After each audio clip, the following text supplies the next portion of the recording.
फागुन महीना गोरी खटिया में बड़ा मजा आवे आधी रतिया में।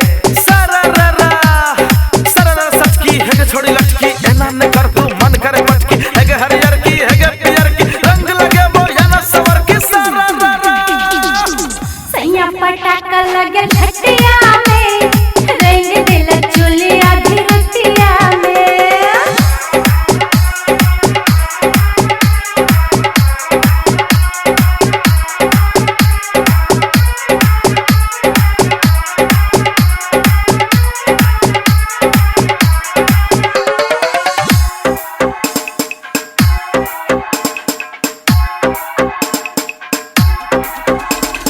जहिया से मिथिला में फगुआ चढ़ले,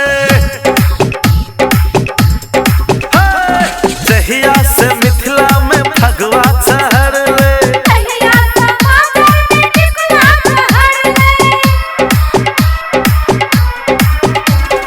जहिया से मिथिला में फगुआ चढ़ले, गोरी के अंग अंग से हो गमरे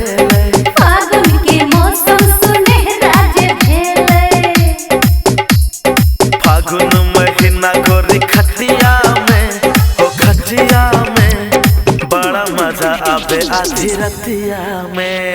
सैया जी पटाखा लगे खटिया में रंग दिल चुली आधी रतिया में।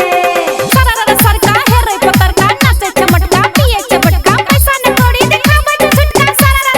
सरर आई की काली गे मोचका पतरका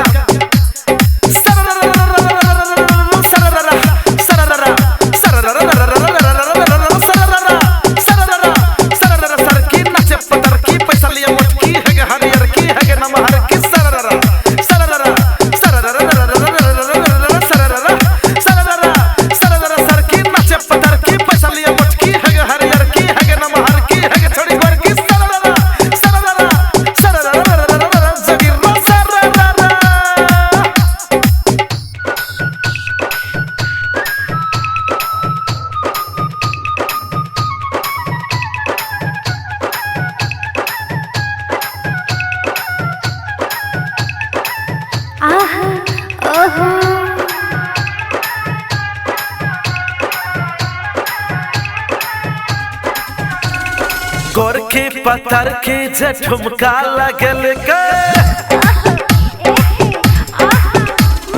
गोरखी पत्थर की जे ठुमका लगल के,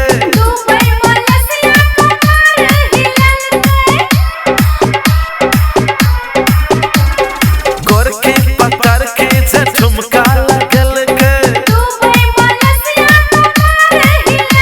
मदिरा के मध मध होश बनल के,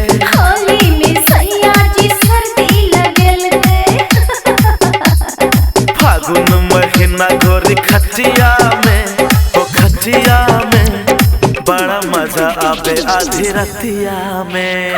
सैया जी पटाखा लगे खटिया में रंग दिल चुली आधी रतिया में। सैया जी पटाखा लगे खटिया में खटिया में खटिया में। सैया जी पटाखा लगे खटिया में रंग दिल चुली आधी रतिया में। बड़ा मजा आवे आधी रतिया